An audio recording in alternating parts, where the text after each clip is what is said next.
als 7000 Kilometer, 3,5 Wochen und 22 verschiedene Schlafplätze. Über etliche einsame Straßen und Schotterwege, Kreisel, Tunnel, Kreiseln in Tunneln und Fähren ging es bei für skandinavische Verhältnisse unglaublich gutem Wetter Richtung Norden. Ziel war es, in diesem doch sehr knappen Zeitraum so viele Eindrücke wie möglich vor allem in den nördlichen Teilen von Norwegen, Finnland und Schweden mitzunehmen. Über Nacht ging es mit der Fähre rüber nach Schweden, um anschließend viele Kilometer hoch in den Norden zu fahren.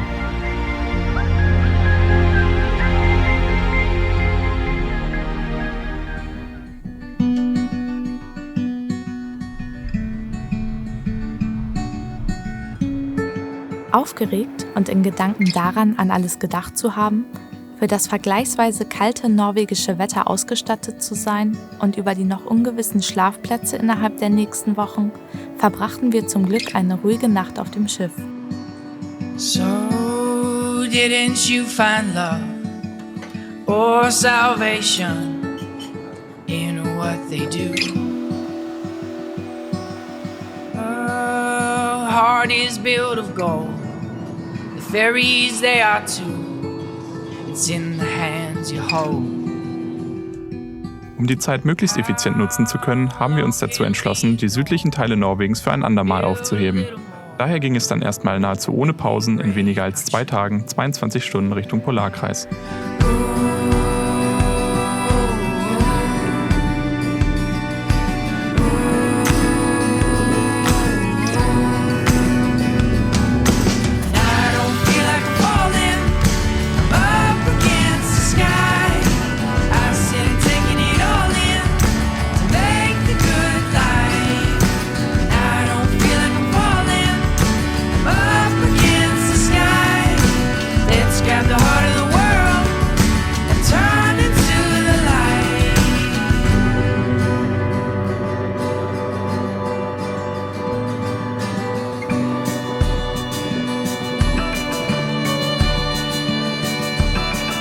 Mit großer Vorfreude auf den Svartesen-Gletscher fuhren wir vorbei am Polarkreis mit einer von vielen noch folgenden Fähren entlang des westlichen Archipels zum Saltfjellet Svartesen Nationalpark, der zu den größten Nationalparks in Norwegen gehört. But I cannot turn around. The angels see me now. Oh, where I'm bound. You smile like you know the new world has been found.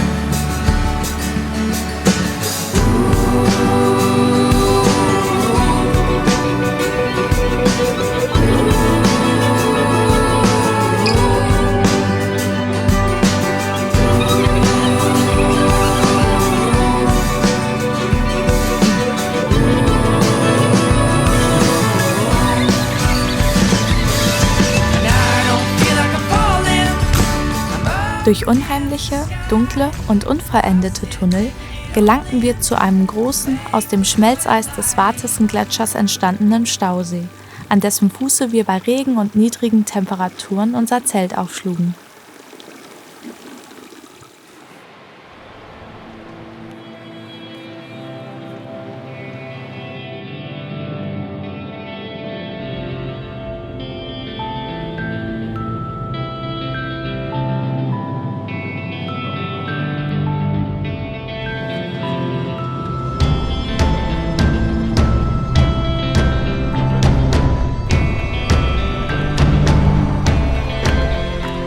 Eigentlich hatten wir die ersten Skateparks erst auf dem Rückweg über Schweden auf dem Plan.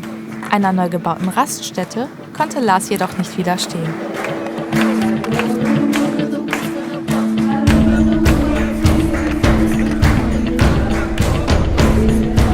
Später machten wir einen Stopp in Salztraum.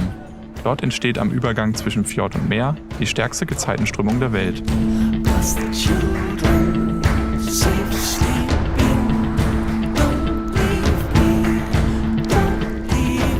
Von der Brücke aus beobachteten wir die bis zu 40 Kilometer pro Stunde schnelle Strömung und die gewaltigen, zum Teil 10 Meter großen Strudel.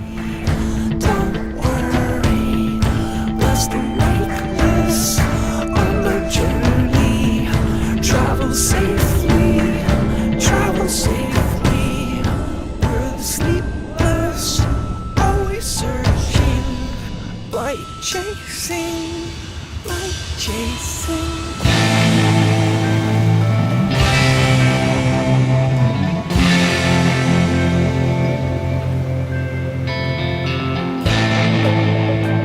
von der Hafenstadt Bodo fuhren wir knapp 4 Stunden mit der Fähre bei wenig Seegang vom norwegischen Festland an die westliche Spitze der Inselgruppe Lofoten.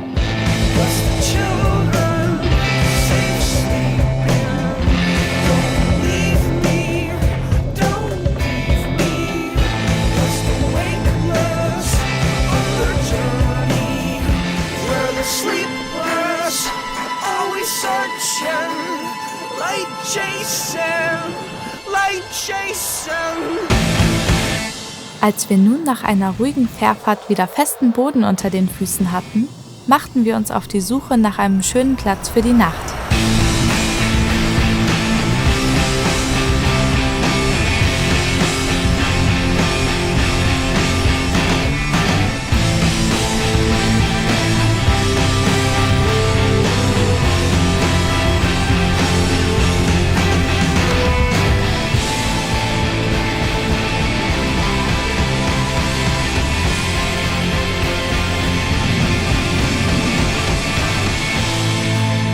Nahe eines kleinen Dorfes wurden wir fündig. Nicht weit entfernt vom Wasser schlugen wir unser Zelt auf. Den Abend verbrachten wir im Schein unserer Lichterkette mit Tee und etwas Warmem zu essen. Nun schlich sich, nach etlichen Stunden Autofahrt, das erste Mal seit dem Beginn unserer Reise das Gefühl des Ankommens bei uns ein. Und der Urlaub konnte endlich beginnen.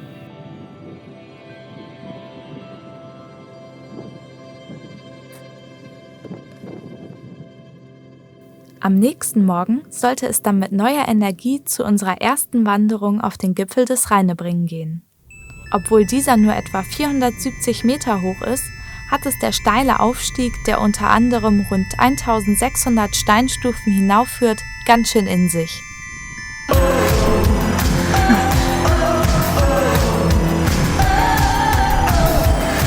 Doch erst einmal oben angekommen, vergisst man schnell, wie anstrengend es war.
Unser nächstes Ziel war der einsame Strand Kvalvika. Über Holzbretter, große Steine und Matschfelder erreichten wir den schönen, von Bergen eingekreisten und von eigensinnigen Schafen bewohnten Sandstrand.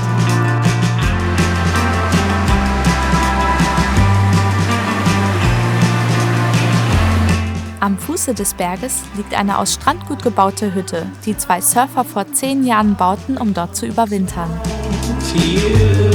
Über die Jahre haben sich immer mehr Gegenstände wie Pfannen, Schlafsäcke, Campinggas und sämtliche Bilder von Besuchern angesammelt.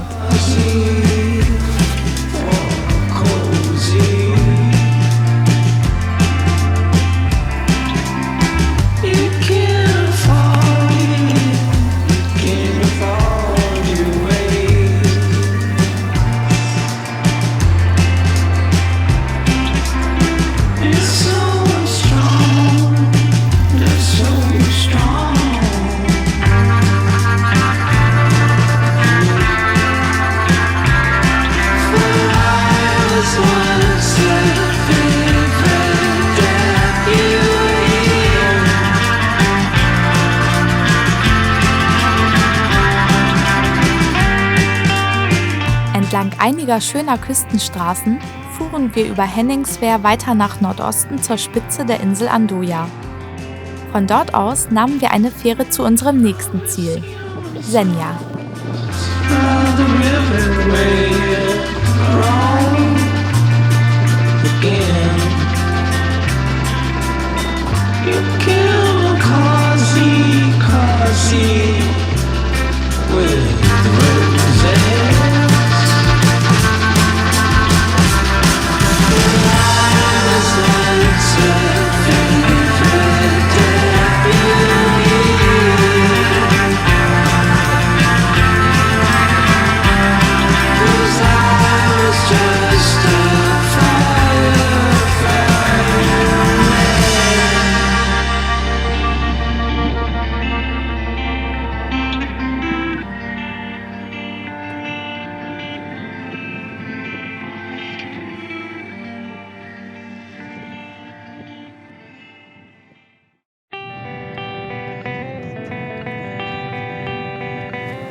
Auf Senja angekommen, hielten wir an vielen schönen Aussichtspunkten, bis wir später am Abend eine Schutzhütte mit einer Feuerstelle und Holz fanden, an der wir es uns gemütlich machten.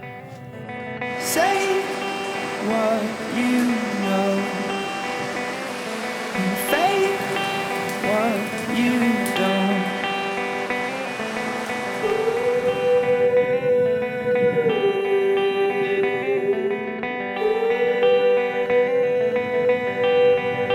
Nach einer kleinen Stärkung in einem Restaurant wartete schon die nächste Wanderung auf uns. Gut gelaunt, gesättigt und mit immer noch ordentlich Muskelkater ging es hoch auf den Hesten.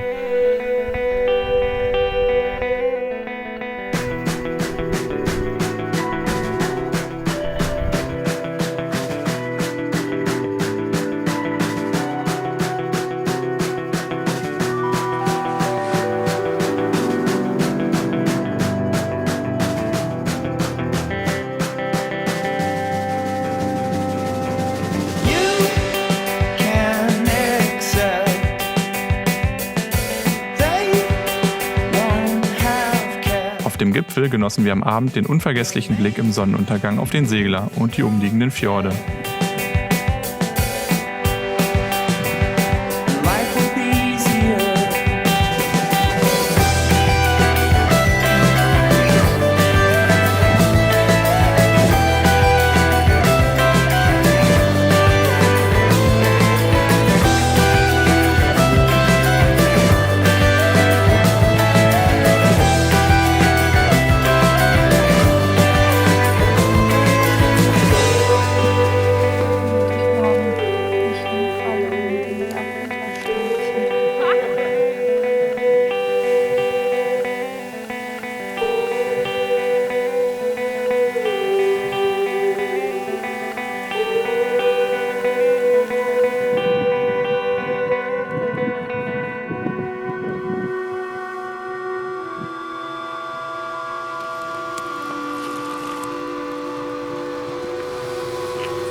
Nach einer kalten und windigen Nacht machten wir uns am Morgen dann wieder auf den Weg ins Tal.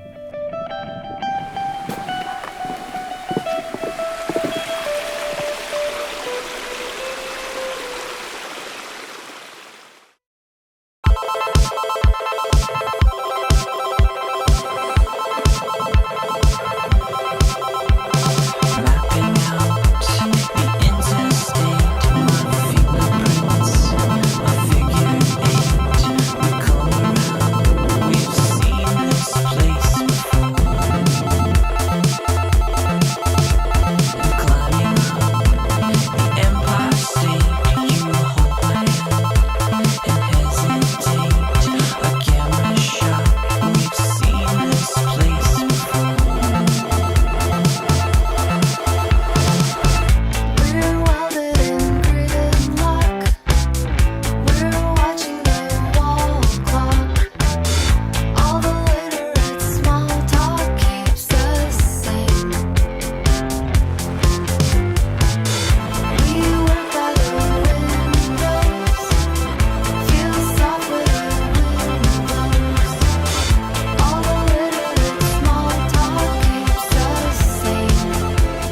dem einen oder anderen Zwischenstopp fuhren wir weiter nach Tromsø, den nördlichsten Punkt unserer Reise.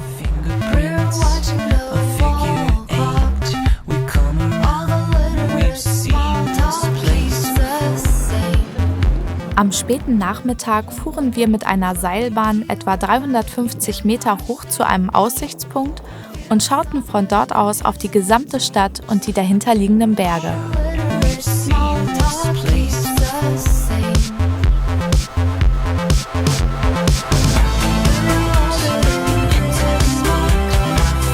Nach unserer letzten Übernachtung in Norwegen ging es am Morgen über die Grenze nach Finnland. Wir fuhren über leere Straßen und blickten auf der gesamten Strecke auf viele schöne, noch hügelige Landschaften und schneebedeckte Berge.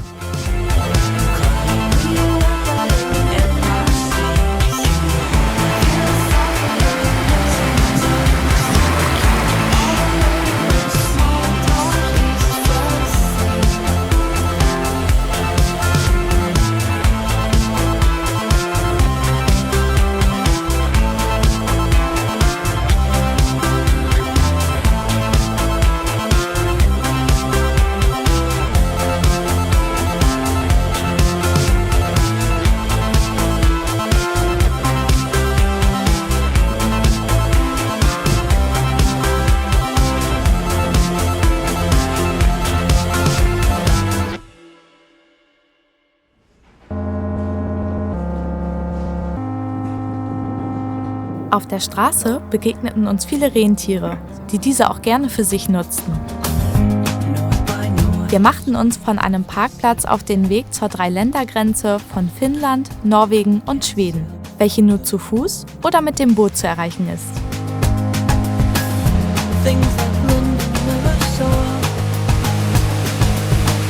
Auf etwa der Hälfte der Strecke kamen wir an einem schönen Wasserfall vorbei.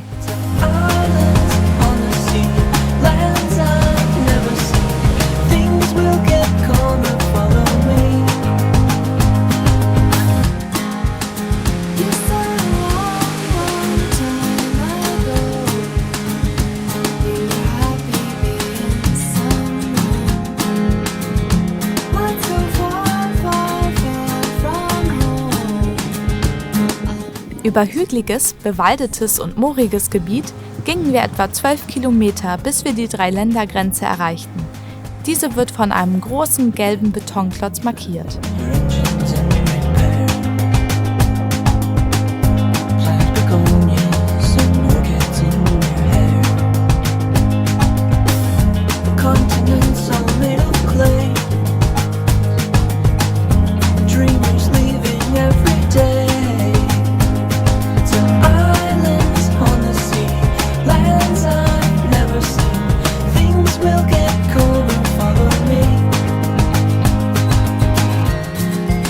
Begleitet von herumschlendernden Rentieren fuhren wir am nächsten Tag zu einem kleinen finnischen Supermarkt, wo wir uns mit sämtlichen Lebensmitteln und lokalen Bier eindeckten.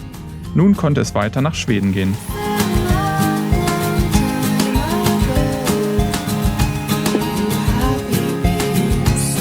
Nach einigen Stunden Fahrt fanden wir einen schönen Platz an einem kleinen See mit Steg. Hier kochten wir und verbrachten den Abend mit finnischem Bier am wärmenden Feuer.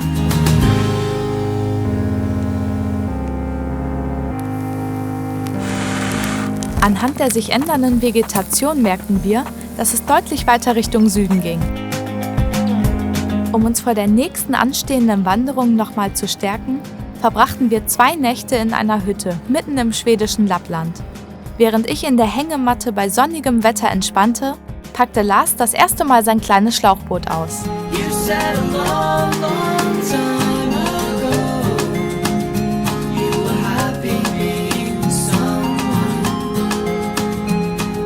Als wir nun endlich den Muskelkater los waren, wartete am Rand des Sarek-Nationalparks, der mit seiner weitgehend unbeeinflussten Wildnis zum UNESCO-Weltkulturerbe Laponia gehört, unsere letzte, längste und schönste Wanderung auf uns.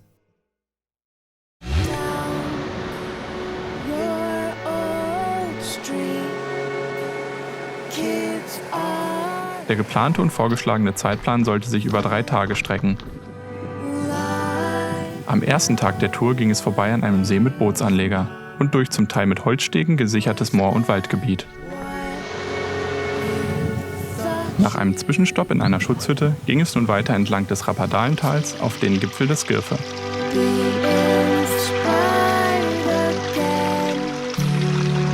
Der nun merklich anspruchsvollere Part führte über steile, steinige und teils auch sehr matschige Passagen.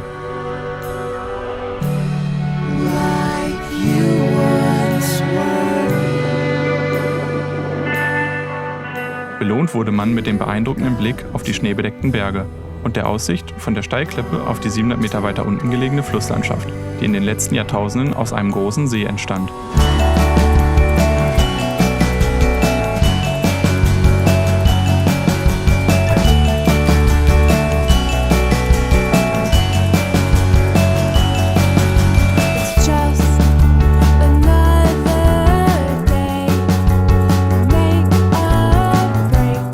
Die Schlafplatzsuche gestaltete sich aufgrund von starkem Wind und steinigem Untergrund als sehr schwierig.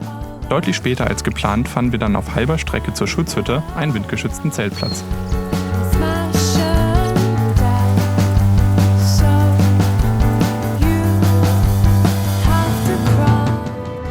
Beim Aufbruch am nächsten Morgen waren wir dadurch schon deutlich weiter unten als ursprünglich geplant, sodass wir uns entspannt bei schönem Wetter auf den Weg zum Auto machten.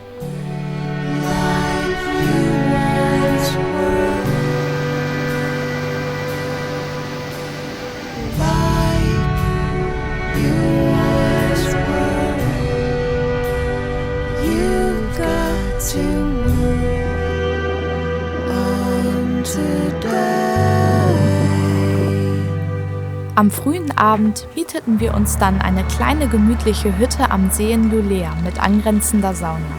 Die nächsten 2 Tage verbrachten wir in den Skateparks von Lulea und Pitea.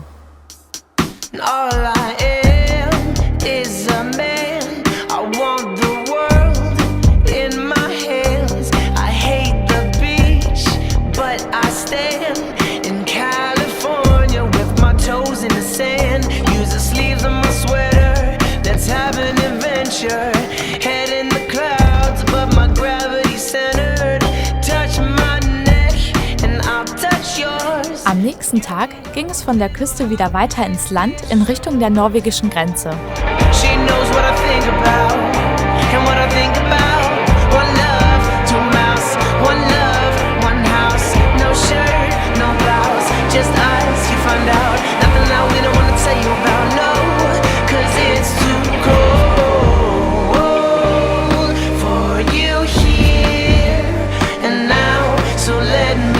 Beeindruckt von der Menge an Wasser, welches in die Tiefe stürzte und unendlich viele kleine Tropfen in die Höhe schleuderte, überrumpelte uns der deutlich frühere Eintritt der Dunkelheit. Und so verbrachten wir unsere allererste Nacht im Auto.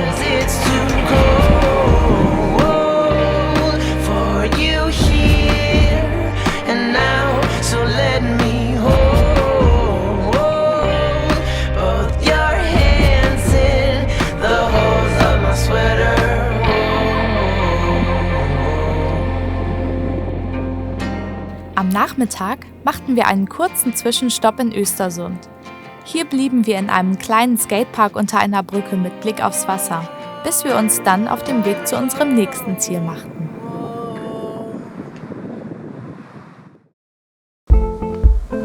In einer gemütlichen, mit Solarpanelen und Feuerholz ausgestatteten, abgelegenen Hütte verbrachten wir die Nacht. Im Innenraum der Hütte befanden sich mehrere Sitz- und Schlafbänke, Lampen, ein Holzofen und einige Ladegeräte, die wir mitnutzen konnten.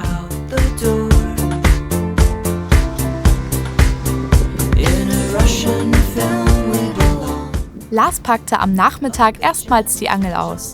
Am Haken hatte er aber leider nichts.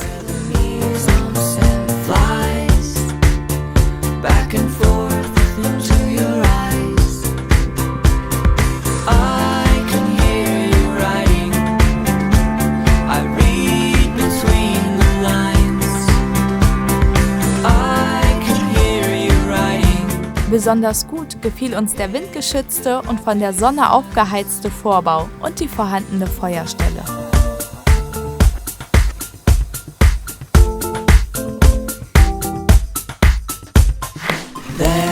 Weiter Richtung Süden trafen wir Flo und Carla. gute Freunde, mit denen wir 2 Tage gemeinsam im Mittelschweden verbrachten.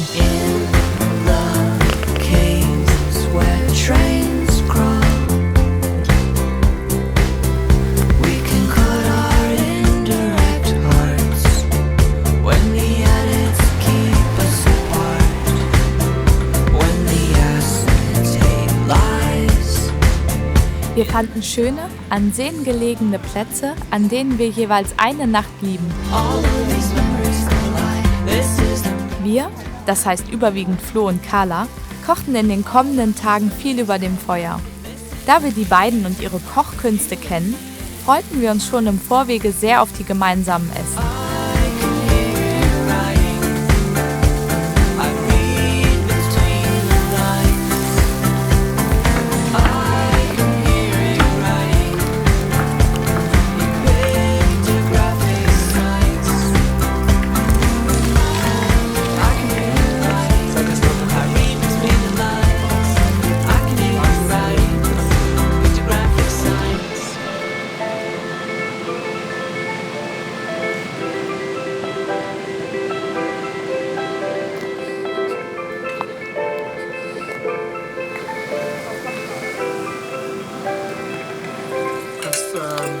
Sieht jetzt eklig aus, aber es ist eine Macaroni-Paste.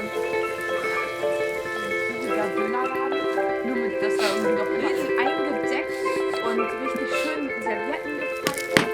Das ist schon... Ja, auch nicht. Wir hatten ja noch so eine Hexe. Einfach wie vorher. Aber es fanden Also wie wir heute. Ja. So, wenn ihr Bock habt, könnt ihr eure Tellerchen machen.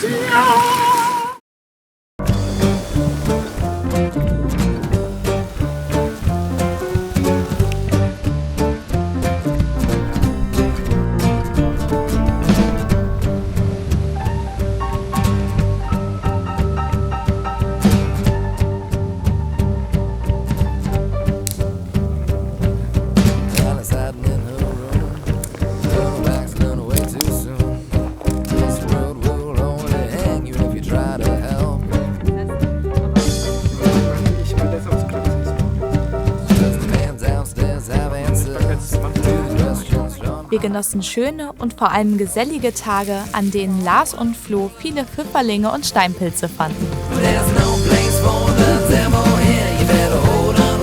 An den Abenden machten wir es uns am wärmenden Feuer bequem. In den ganzen 3,5 Wochen verbrachten wir hier die kältesten Nächte, bei bis zu -3 Grad Celsius und unglaublich schönem, sternenklarem Himmel.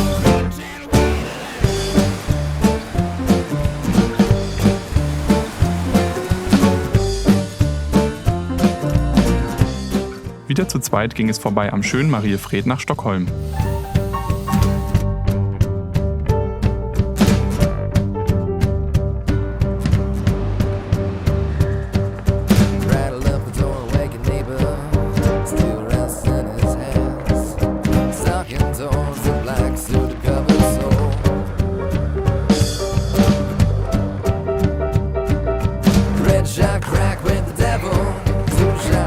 Dort erkundeten wir einen Tag lang uns noch unbekannte Skateparks, wie den unter einer Brücke liegenden Rallis Park und den Gubbengen Skatepark.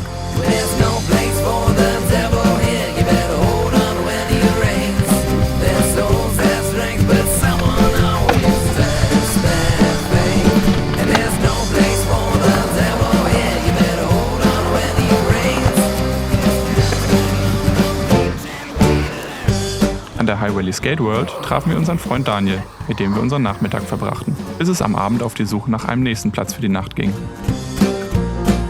In der Nähe eines alten Sägewerks fanden wir einen kleinen leeren Parkplatz, auf dem wir im Scheinwerferlicht des Autos unser Zelt aufschlugen.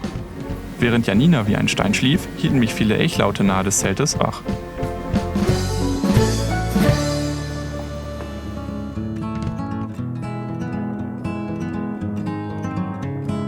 Oh, I want your love. Oh, I want your love. Every night. every night.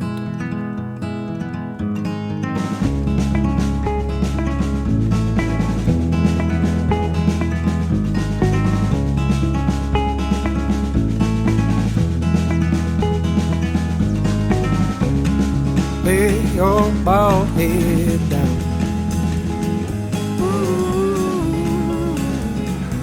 Gegen Ende der Reise entschieden wir uns, die kommenden 2 Nächte an unserem Lieblingsplatz in Schweden zu verbringen. Ein schöner, abgelegener Ort am See, der immer noch aussah, wie wir ihn ein Jahr zuvor verließen.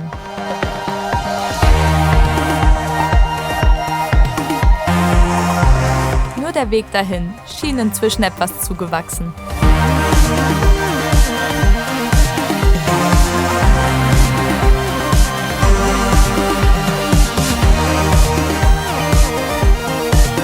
Wir schlugen unser großes Zelt auf und sammelten ordentlich Feuerholz. Pile dry, you wrestle me down in no time. Clothesline and onto the ropes where you climb and drop, attack and fall. Our foreheads now collide. I hit the wall, but all of it's implied. Whenever I talk to you,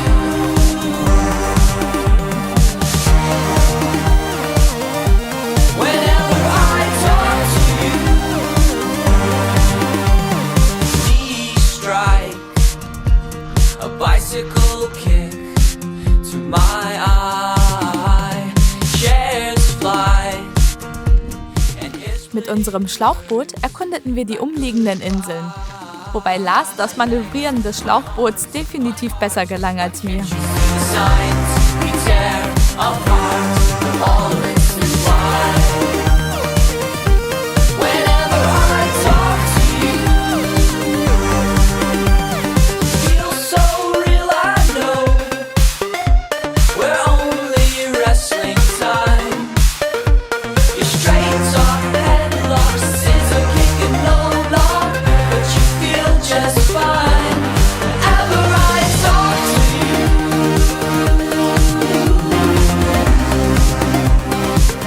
In Malmö und Kopenhagen machten wir Abstecher in den Stapelbettsparken und den Fälletparken Skatepark, gingen durch Christiania und machten uns wieder auf den Heimweg.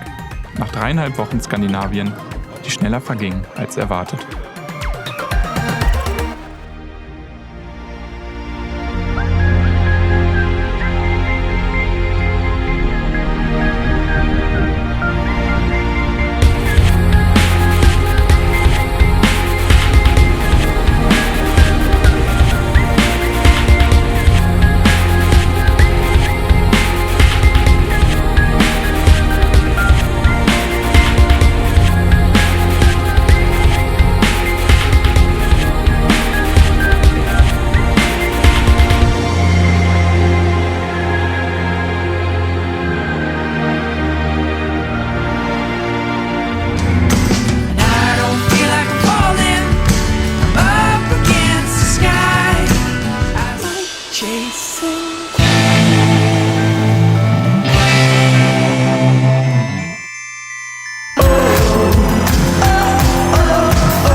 Oh, I want your love.